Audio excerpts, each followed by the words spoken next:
Recording सुरू करतो. Screen share करतो.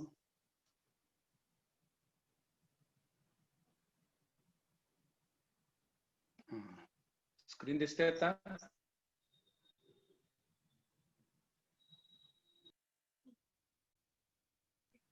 Yes sir. अजून ऍडमिट तिकडे येणार ना आता. ऍडमिट आता स्टार्ट करू. जेवढं लोक आले तेवढं.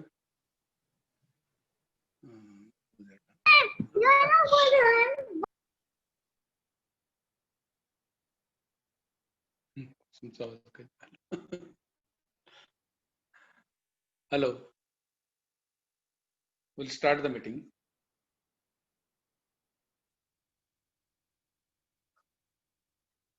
Good evening to all and welcome to all. सर्वांचं चौथ्या दिवसाचे लेक्चर साठी स्वागत. आता आपण पहिल्या दिवशी जीवनशैलीबद्दल बघितलं. त्यामध्ये आपण शरीर आणि मन याच्यावर सुद्धा विचार केला. म्हणजे मन एक होतच तिथं. नंतर दुसऱ्या दिवशी आपण बघितलं न्यूनगंड, ते सुद्धा मनाचे रिलेटेड होता. आणि तिसऱ्या दिवशी बघितलं थर्मोडायनामिक्सचा सेकंड लॉवर बघितलं. त्यामध्ये एंट्रॉपी लॉ, अस्वस्थपणा, ते सुद्धा मनाशी रिलेटेड होतं. हे सर्व आतापर्यंत मनावरचे लेक्चर झाले. पण नेमकं मन आणि मेंदू याचं कार्य आणि त्यामध्ये कसं चालतंय ह्याबद्दल आपण आज बघणार आहे. मी प्रोफेसर काळे CS आज चौथ्या दिवसाचे लेक्चर सुरू करतो. तर आपण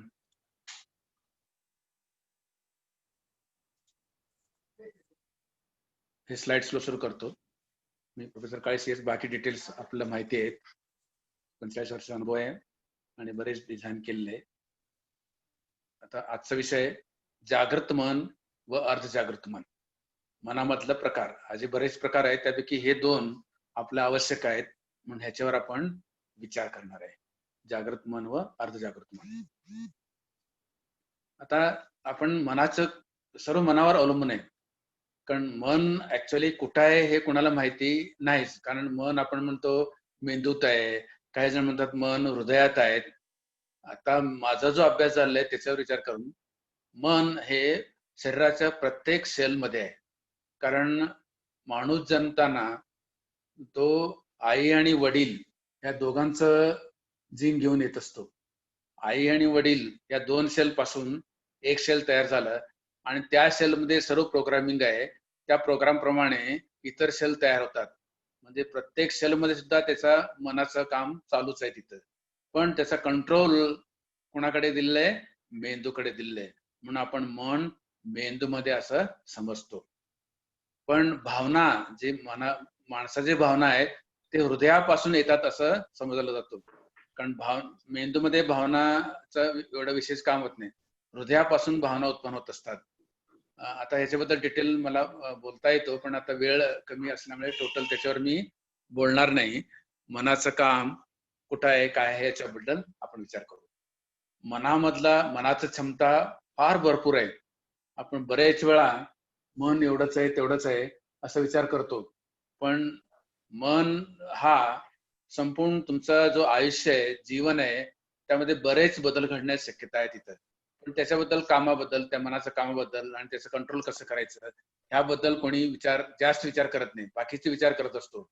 पण माणसाचं मेंदू कसं आहे, त्याला मन आहे त्याला ट्रेनिंग द्यावं लागतं.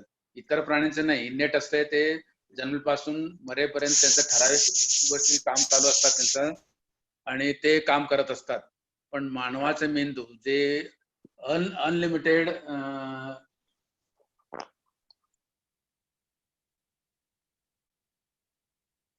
काम चालू असते त्यांचा आणि त्या अनलिमिटेड काम असल्यामुळे आपलं त्याला कंट्रोल करावं लागतं.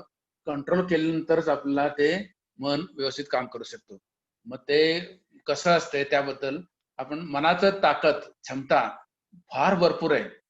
याबद्दल मी एक फॉरेन मध्ये एक प्रयोग झालेले एक सायकॅट्रिने प्रयोग केलेले तिथं, मानसशास्त्रज्ञाने एक प्रयोग केला, त्या प्रयोगाबद्दल मी आता माहिती देतो. हा फार महत्वाचा भाग आहे, कारण मनाचं ताकद किती आहे ह्या प्रयोगावरून कळते. आता काय झालं, एक फॉरेन मधला एक ठिकाणी एक युद्ध कैदी होता. युद्ध कैदी त्याला फाशी शिक्षा दिला गेला होता. मग ते फाशी शिक्षा दिल्यानंतर ह्या मानसशास्त्राने एक प्रयोग करण्यासाठी त्या कोर्टाला विनंती केली. मग त्याला, त्या माणसाला जो फाशी शिक्षा झालेला आहे त्या आमच्या ताब्यात द्या, आम्ही काही प्रयोग करून त्याला मरण आणतो. जर चुकून काय झालं नाही तर तुम्हाला परत शिक्षा द्यायला तुम्हाकडे आम्ही परत करू शकतो. म्हणून आपण हे मन आपल्या म्हणजे ते देण्यासाठी, म्हणजे मनाचं काम म्हणजे मन कसं आहे चालतं हे आपल्याला करण्यासाठी त्या प्रयोग पाहिजे. त्या कैद्याला आमच्या ताब्यात द्या आणि ते कैद्याला घेतात आणि ते हॉस्पिटल येतात आणि त्याच्यावर त्या कैद्याला समोर बसून सांगतात, हे डॉक्टर जे असतात, सायकॅट्रिक सायकॉलॉजी मानसशास्त्राचे असतात, ते त्या कैद्याला सांगतात, आता या खोलीत तू एकटाच आहे, इथं आमच्याकडे एक कोब्रा आहे, नाग आहे, त्या नागाला आम्ही सोडणार तुझ्याकडे आणि नाग तुला चावणार. नाग चावल्यानंतर काय होईल, तुझ्या शरीरामध्ये विष जाईल आणि ते विषामुळे काय होईल, तुला थरथर कापायला सुरू होईल आणि अंग थरथर कापेल आणि त्यानंतर तुला वॉमिटिंग होईल.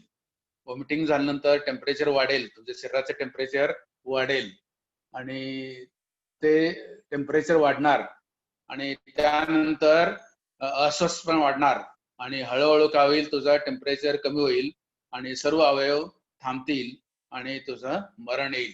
असं याच्याबद्दल ते सांगून त्याला बिंबवतात आणि बिंबून झाल्यानंतर त्याला खोलीत बंद करतात तिथं आणि डोळ्यावर पट्टी लावतात, कारण ते दिसू नये म्हणून.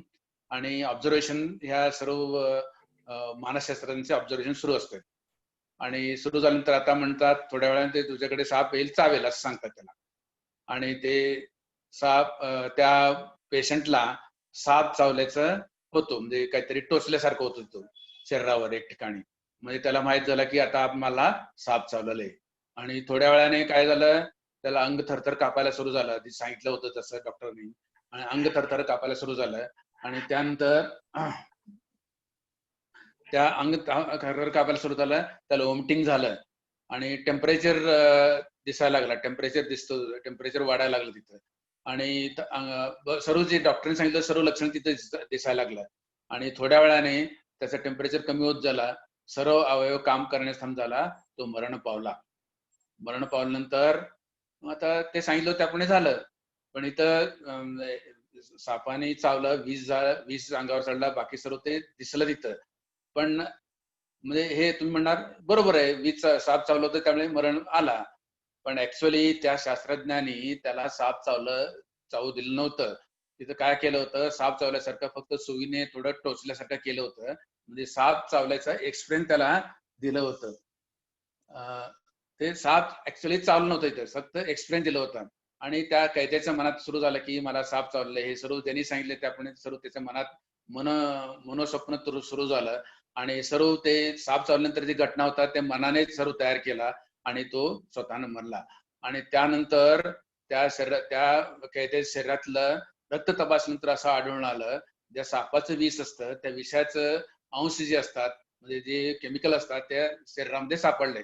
तर साप चावल्यानंतर सुद्धा शरीरामध्ये सापाचं विषाचं जे केमिकल्स आहे त्याच्या सापडल्याचा अर्थ काय, मन इतकं स्ट्रॉंग, मनामध्ये इतकं ताकद आहे, क्षमता आहे, जो सांगितलं जातं त्याला चित्र दाखवलं जातं ते आपण सर्व तिथं तयार करतो, नसताना सुद्धा, भ्रामक असताना सुद्धा हे करतो. हे सर्व जे काम आहे मनातला एक दुसरा भाग आहे, त्याबद्दल आपण अर्धजागृत मन म्हणतो. या अर्धजागृत मनामुळे घडत असते. मनामध्ये जागृत मन फक्त जागेपणी जे काम असते ते चालू असते आणि त्यावेळी दुसरं एक मन आहे, त्याबद्दल आपण डिटेल आज बघणारच आहे तिथं. म्हणजे असं मनामध्ये इतकं ताकद आहे, तो घडलं नसताना सुद्धा तो ते धरून टाकला. आपल्याला सुद्धा नेहमीच्या वेळी आपण बघतो, समजा मला भूक लागलेली आहे आणि तिथं जवळपास मला खायला काय नाही, पण काहीतरी मनात विचार केला, म्हणजे आता मी थोड्या वेळाने घरी जाणार आहे आणि चमचमीत काहीतरी भजी वगैरे तळून ठेवले असेल, मी भजी खातो किंवा मला आईस्क्रीम खातो असा विचार केला, तोंडात लाळ सुटतो. म्हणजे ऍक्च्युली खात नसताना सुद्धा म्हणजे फक्त मनात विचार आला मी खातो असं विचार आला तरी सुद्धा तोंडात लाळ येतो. म्हणजे हे सर्व काम करते अर्ध जागृत मन. ह्याबद्दल डिटेल आपण बघणारच आहे. आता पुढचा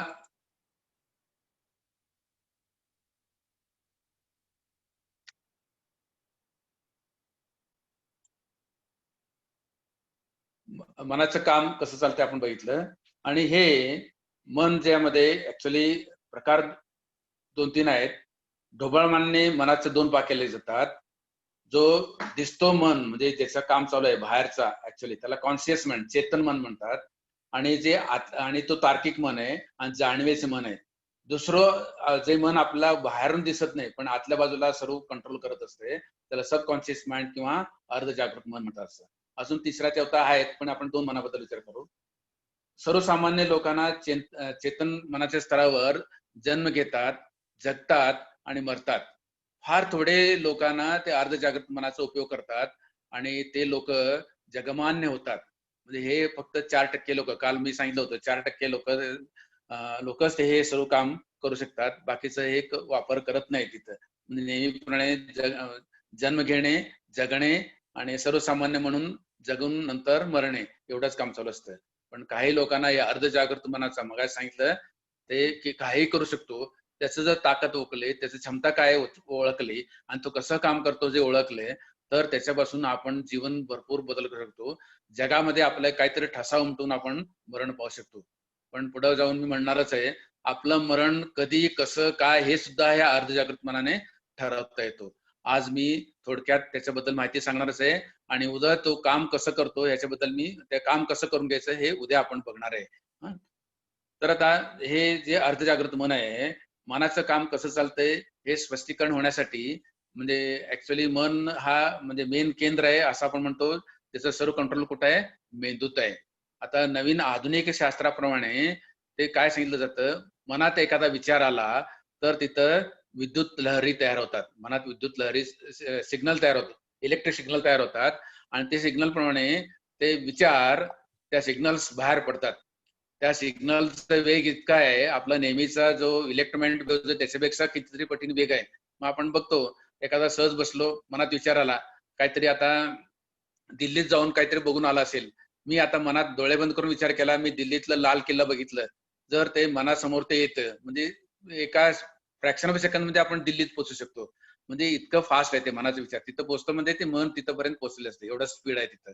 हे विद्युत प्राणी असतात आणि ते विद्युत लहरी जी असतात ते विद्युत लहरी कंपन होत असतात तिथं. आणि जसं आपण बघतो हृदय धगधग करते आणि धगधग किती होते हे मोजण्यासाठी आपण ईसीजी काढतो. त्या ईसीजी ग्राफ तुम्ही सर्वांनी बघितलं असेल अपडाऊन्स असतात त्याच्यावरून त्याचा फ्रिक्वेन्सी एका सेकंदात किती वेळा वर खाली होतो त्याचा फ्रिक्वेन्सी मोजला जातो. ते हर्ट्ज मध्ये मोजतात. असंच मेंदूला काही इलेक्ट्रोड्स लावून मनामध्ये जे विचार येतात त्या विचार मोजण्यासाठी एक ईईजी म्हणतात त्याला. आता आधुनिक शास्त्राप्रमाणे ती ईज मेंदूतल्या विचाराचा फ्रिक्वेन्सी मोजता येतो. त्याला इलेक्ट्रो एन सॉरी एन्सेफॅलोग्राफी ईईजी असं म्हणलं जातो. जसं शरीरात म्हणजे हृदयाचं व्हायब्रेशन असतात तसं मनाचे सुद्धा व्हायब्रेशन असतात. ते व्हायब्रेशन त्यामधून दिसतात ते हर्ट्ज मध्ये मोजलं जातो. आणि त्यामधले ते क्लासिफिकेशन केलेलं आहे शास्त्रज्ञांनी क्लासिफिकेशन केलेले. त्या क्लासिफिकेशन मध्ये असं दिसतंय आपल्याला मनाच्या वेगळे अवस्था असतात त्या अवस्थेमध्ये त्याचा फ्रिक्वेन्सी वेगळे असतात इथं. आता एकूण मनाचे इथं 4 अवस्था आपण विचार करतो. पहिला अवस्था आहे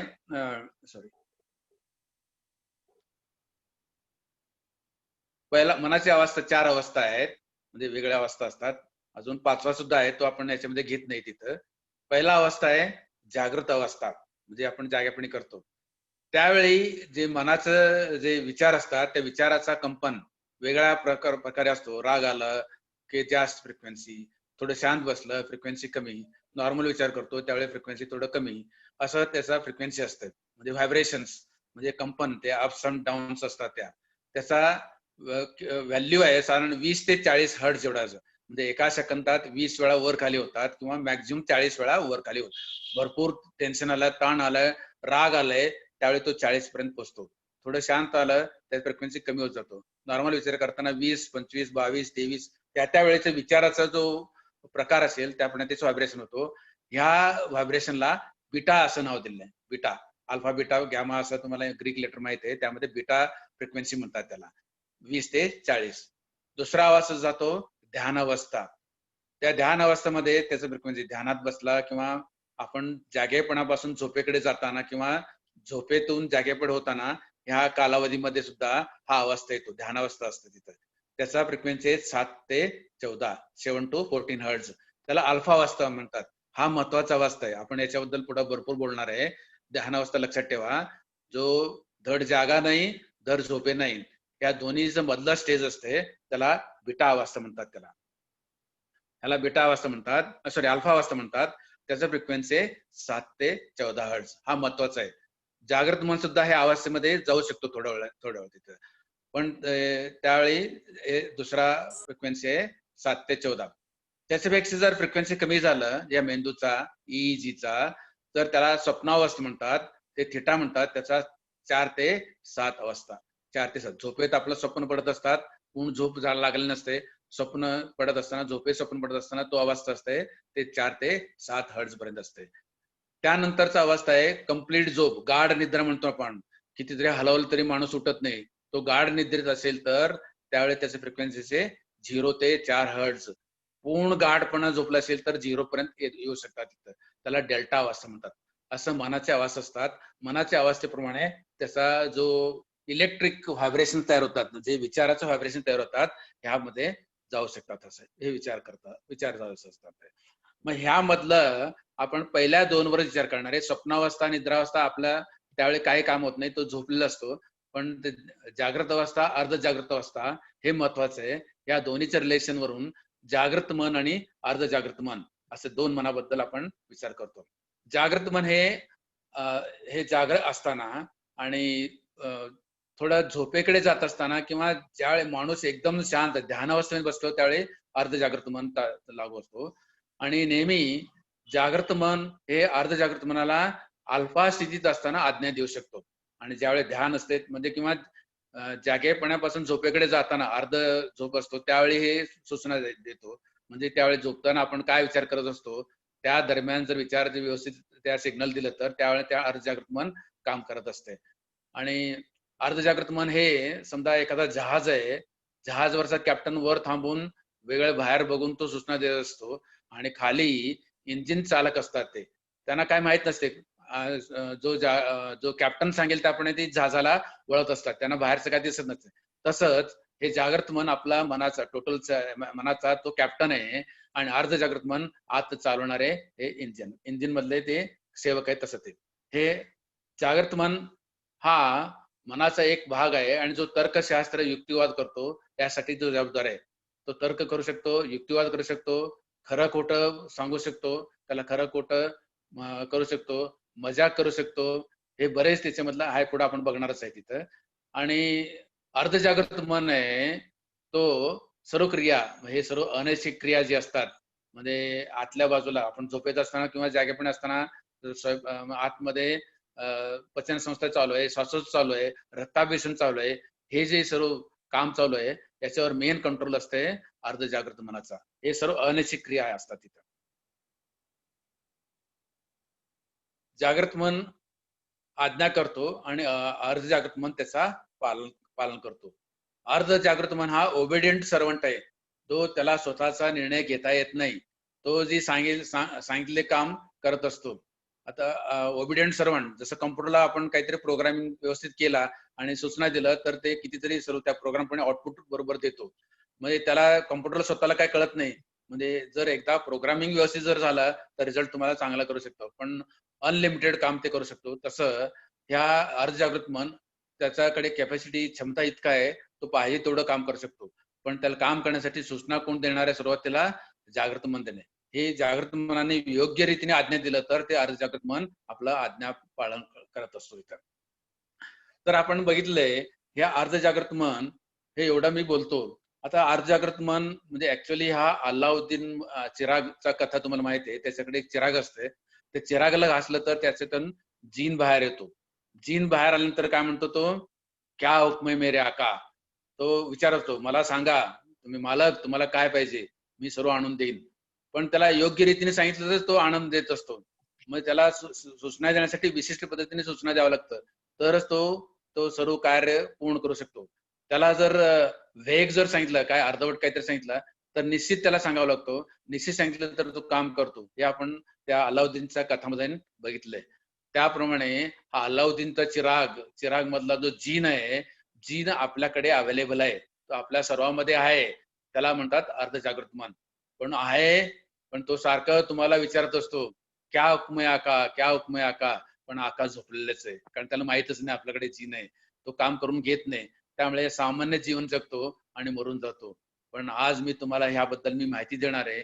तुम्ही तर इथून पुढे जेवढं तुमचं वय असेल त्या इथून पुढे त्याचा मॅक्झिमम वापर करून तुमच्या आयुष्यामध्ये बरेच बदल घडू शकता. त्याबद्दल आपण डिटेल बघणारच आहे आता तुमच्याकडे अर्धजागृत मन कसं आहे, काय आहे, कुठं आहे, तो कसं ते ओळख करून द्यायला पाहिजे ना. तुम्हाला माहिती आहे का ते कुठं आहे माहिती नाही, त्याचं ओळख करून देतो तुम्हाला. त्यासाठी काही उदाहरण देतो तुम्हाला तुमच्याकडे अर्धजागृत मन आहे की नाही ओळखण्यासाठी. आता एक उदाहरण बघू आपण. तुमच्या सर्वांना म्हणजे तुमच्या सर्व आयुष्यामध्ये कधीतरी नेहमी आपण उठतो उशिरा, 7-8 ला उठणारे किंवा उशिरा उठणारे असं लोक, कधीतरी क्वचित एखादा लवकर उठणार असतो. पण समजा तुम्हाला कधीतरी एखादा असं घटना घडली असेल, कधीतरी कुठलं तरी महत्वाच्या कामासाठी गावाला जायचंय आणि त्यासाठी आपला पहाटे 3 ला किंवा 4 ला उठायचंय. त्यावेळी आपण काय करतो, आपण अलार्म लावतो, बरोबर आहे की नाही. किंवा आणि झोपताना म्हणजे तो काम महत्वाचं असेल तर सारखं त्याच्याबद्दल मनात विचार चालू असतात, मला लवकर उठायला पाहिजे, लवकर उठलं तर ते कामासाठी व्यवस्थित जाऊ शकेन, माझं काम ते व्यवस्थित होईल. त्यामुळे मनात सारखं ते त्याच्याबद्दलच घोळत असते, त्याबद्दल विचार करत असतो आणि अलार्म लावतो आणि झोपतो. आणि झोपल्यानंतर समजा 4 ला अलार्म लावलेला तुमचा अनुभव काय आतापर्यंतचा चॅट बॉक्स मध्ये लिहू शकता. 4 ला अलार्म लावलंय, तुमचं जाग कधी येते चॅट बॉक्स मध्ये लिहा बघू. 4 ला अलार्म लावलाय, तुम्हाला जाग कधी आली आतापर्यंत, असं 4-3 काय लावलं असेल. समजा 4 ला लावले तुम्ही अलार्म आणि त्या दिवसाचा अनुभव काय तुमचा. बरेच जणांना हे अनुभव आले असेल. तुम्हाला जाग येते, किती वाजता जाग येते लिहा इथं. हॅलो, इथं काही जण म्हणले I wake up before time, वेळेच्या आधीच जाग येते असं असं म्हणतात. तिथं बिफोर 4 म्हणजे जस्ट 4 होण्याच्या अगोदर आधीच येते थोडं, म्हणजे जस्ट म्हणजे आधीच म्हणजे 3-2 ला वगैरे येत नाही तिथं. 1 मिनिट 1 किंवा 2 मिनिट असं अगोदर आपण असं बरेच जणांनी उत्तर दिलं तिथं. बरोबर आहे तुमचं उत्तर. म्हणजे जो झोप आहे, झोपेत असताना सुद्धा तुम्ही झोपलेले, गाढ झोपलेले असतात तुम्ही आणि त्यावेळी अलार्म तर अजून बाहेर वाजणार आहे, त्याच्या अगोदरच तुम्हाला त्या बरोबर ते सेट केलेल्या टाइमलाच जाग येते. अलार्म वाजण्या अगोदर तुम्हाला टाइम येते. मग तुम्ही तर झोपले, म्हणजे तुमचं जागृत मन झोपलेलं आहे. मग हा उठवणार कोण, हा तुमचा अर्धजागृत मन. एवढं अॅक्युरेट टाइमला म्हणजे बायोलॉजिकल क्लॉक शरीरात असते, त्या बायोलॉजिकल क्लॉक प्रमाणे तो तुम्ही जो ठरवलेलं असतं वेळ, त्या ठरवलेल्या वेळा 1 मिनिट सुद्धा इकडे तिकडे म्हणजे ते ठरवलं त्या वेळेच्या दरम्यान तुम्हाला पूर्ण जाग येतो. आणि दुसरं बघा, तुम्ही नेहमीच उठताना आपण थोडं आळस करतो, उठव का नको असं करत असतो. पण त्या दिवशी तुम्ही आठवत असेल तर पूर्णपणे खडखडीत जाग आलेली असते. आपण आपल्या कामासाठी आपण जातो. म्हणजे एवढं परफेक्ट काम करणारा, म्हणजे सांगितलेले काम परफेक्ट करणारा हा जो आहे त्याला अर्धजागृत म्हणतात. हा तुमच्याकडे सर्वांकडे आहे. पटला तर तुमच्याकडे आहे, सर्वांच्याकडे असेल तर वाय टाईप करा. येस, तुमच्याकडे पटले का अर्धजागृत मन आहे? येस टाईप करा. वाय टाईप करा. वाय तुमच्याकडे अर्धजागृत मन आहे हे पटलं.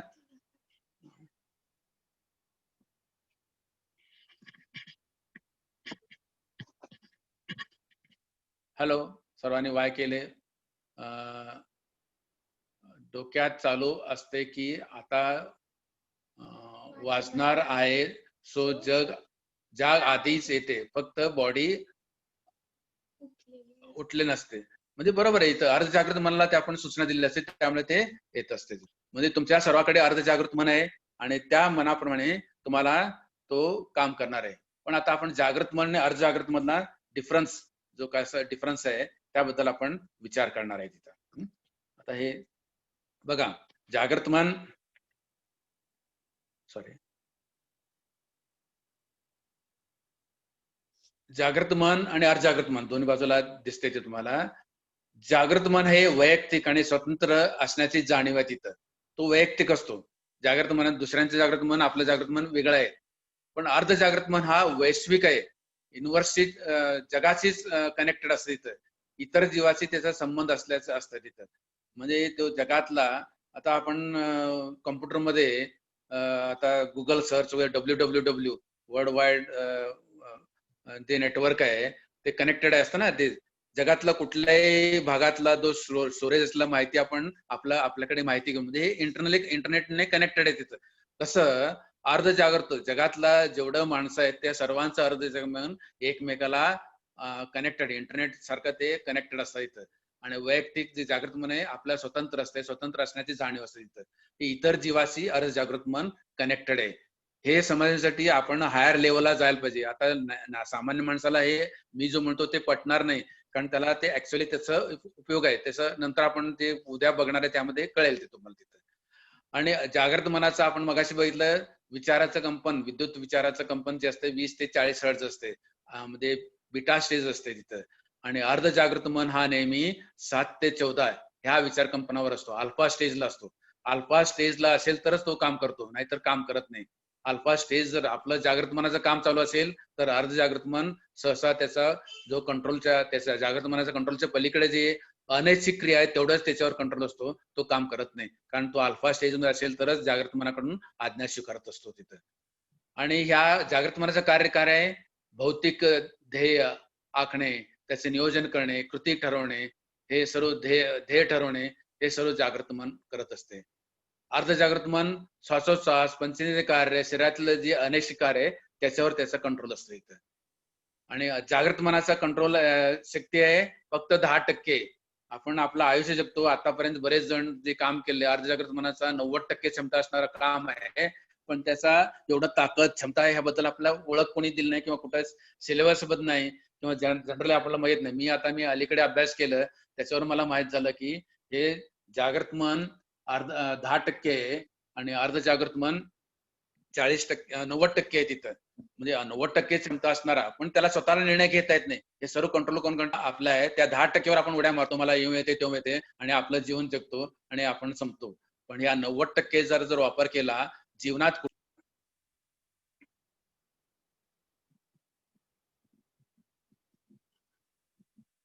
हॅलो, एक मिनिट. हे सर्व गोष्टी तुम्हाला मिळू शकतात, त्याबद्दल आपण बघणारच आहे तिथं. आता अजून काही पॉइंट्स आहेत त्याचा पुढचा.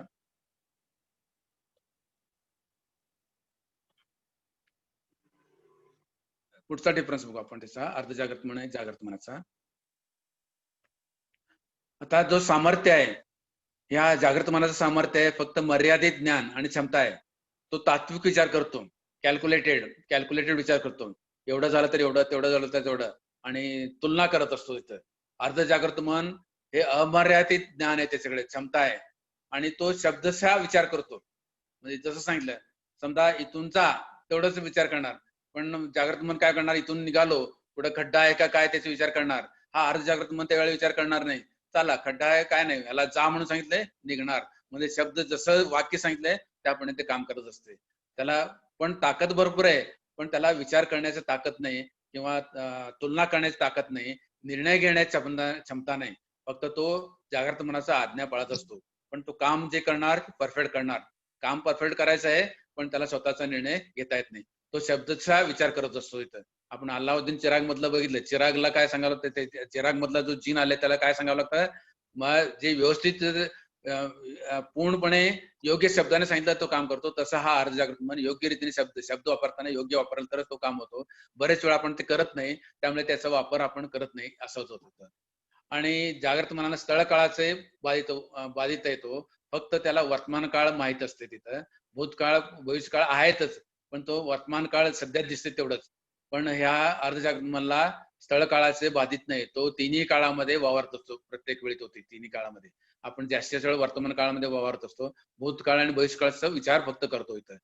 आणि जागृत मनाला फक्त अल्प स्मृती आहे तिथं, आणि अर्ध जागृत मनाला दीर्घ काळा स्मृती आहे.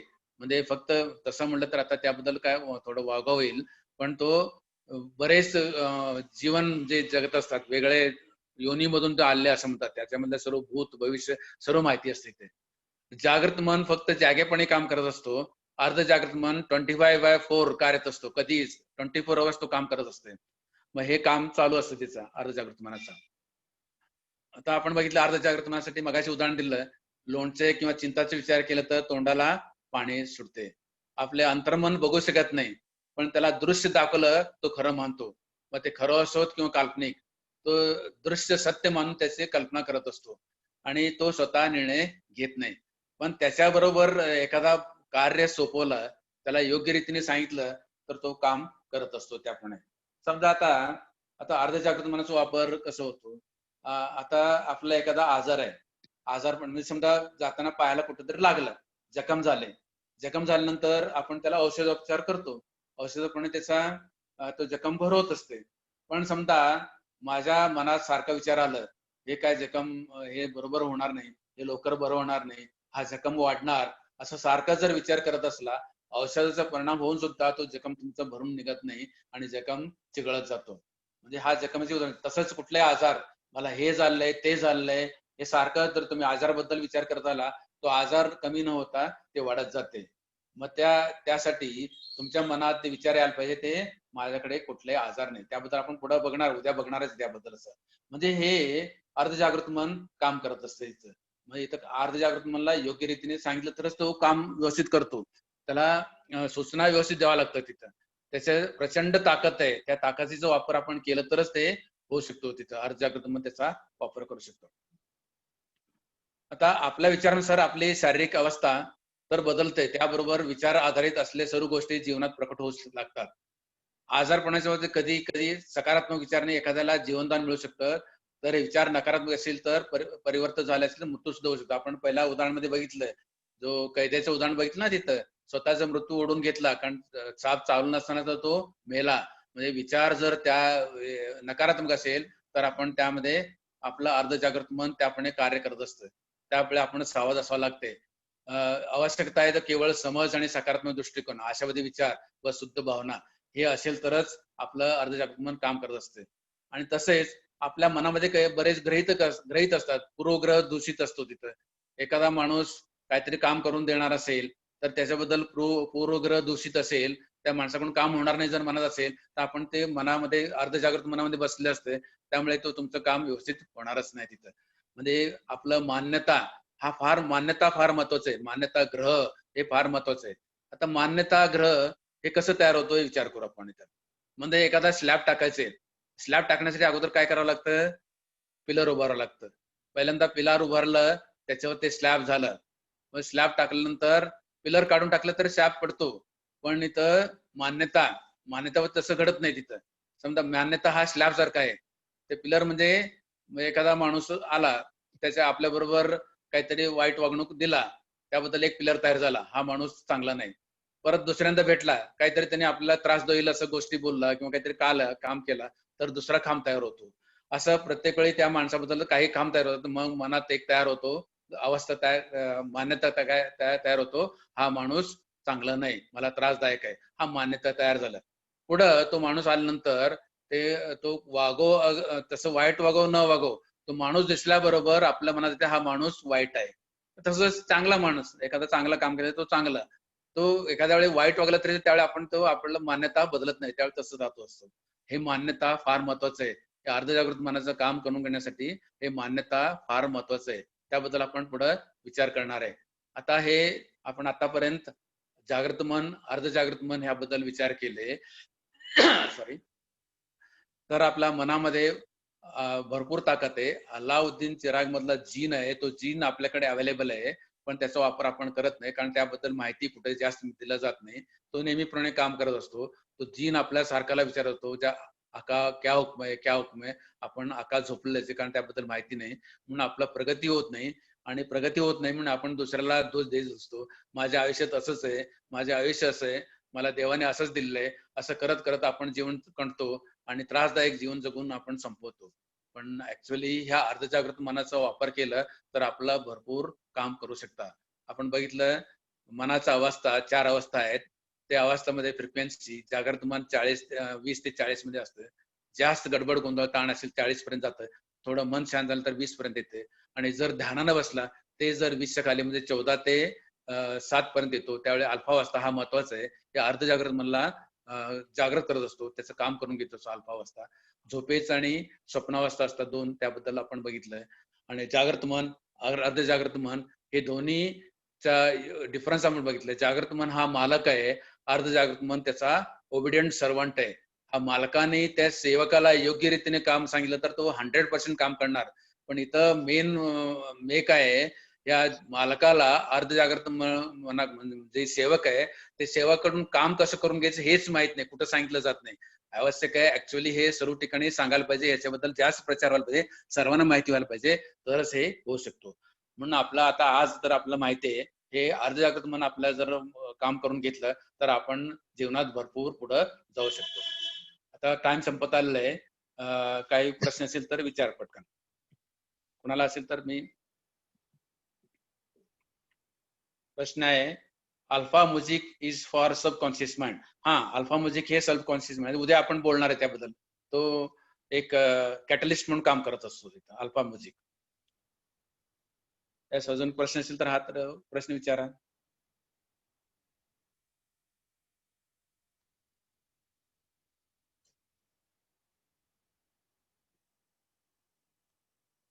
कोणाला प्रश्न विचार, हात वर करा, हात करा, मी अनम्यूट करतो.